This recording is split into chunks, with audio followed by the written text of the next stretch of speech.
अम्मा, सविता अक्का, अशी काय तोंड पाडून बसले आहेस तू? अयो अम्मा, अण्णा बरोबर भांडण झाली की काय तुझे? नाही ग, ते कशाला काय म्हणतील, रक्षाबंधन येते ना. अयो, सण आलाय, आनंद असायला पाहिजे ना. कसला आनंद? भावाला काय द्यायचं आणि भावाकडून काय घ्यायचं हेच कळत बघ. अयो, मग सिंपल आहे की भावाला राखी बांधायची आणि त्याचा पॉकेट मारायचं. अगं माझा भाऊ लय हुशार आहे बघ, दरवर्षी 50 रुपयाची कॅडबरी देऊन सुटका करतो. अयो, 50 रुपये? एवढा कंजूस भाऊ?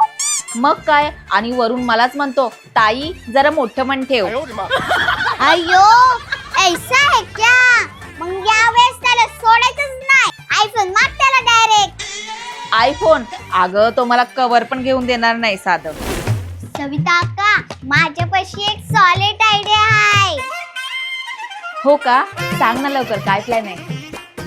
अयो अक्का, जब भी तुम्हारा भाई राखी बंधवाने आएगा ना, तो उसके सामने रोने का एक्टिंग करने का. रडू? पण का? बोलने का, अरे भावा, माझे पैशाची खूप अडचण आहे. वा, मग तो काय करेल? तो लगेच 500 ची नोट काढणार, भाऊ होऊन. अरे वा अक्का, तू तर भारी आयडिया दिलीस ग. अयो अम्मा, सविता अक्का, तू तुझ्या भावाला कोणती राखी घेणार? ती 10 रुपयाची असती ना, साधी रेशमी दोरी ती. अय्यो, भावाकडून 500 रुपये घ्यायचे आणि राखी 10 रुपयाची. हिसाब काय पटला नाही बघ. अगं अक्का, प्रेम महत्वाचं असतं, राखीची किंमत नाही. अयो, वा वा, जेव्हा द्यायची वेळ येते तेव्हा प्रेम आणि जेव्हा घ्यायची वेळ येते तेव्हा कॅश. पण खरं सांगू अक्का, भावाचं आणि बहिणीचं भांडण झाल्याशिवाय सणच पूर्ण होत नाही. अय्यो, ते तर खरं आहे बघ. लहान असताना मी आणि माझा भाऊ टीव्हीच्या रिमोट वरतून सारखं भांडण करायचो बघ. हो ना, आमचं पण भांडण व्हायचं. मी तर त्याला म्हणायची, तुला कचऱ्याच्या डब्यातून आणलंय म्हणून. अय्यो, सगळे बहिणी भावाला अशीच बोलतात वाटतं. मी पण तशीच बोलायची. हो ना, आणि तो मला जाडी म्हणून चिडवायचा.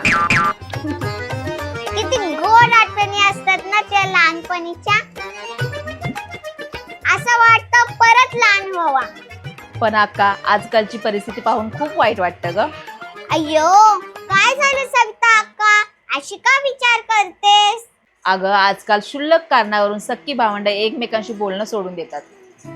होय सविता अक्का, लहान सहान रुसवा फुगवी आणि अहंकारामुळे बहिणीचं भावाच्या घरी जाणं येणं सुद्धा बंद झालंय. आजकाल लोक विसरलेत की तोंडावर कितीही राग असला तरी रक्ताच्या नाताचं प्रेम कधीच संपत नाही. होय सविता अक्का, अगदी बरोबर आहे तुझं. कितीही भांडण तंटे झाले तरीही संकटाच्या वेळी जगातील कोणतेही नातं असो या नसो, शेवटी भाऊ बहीणच धावून येतात. हो, तू अगदी बरोबर बोलतेस अक्का.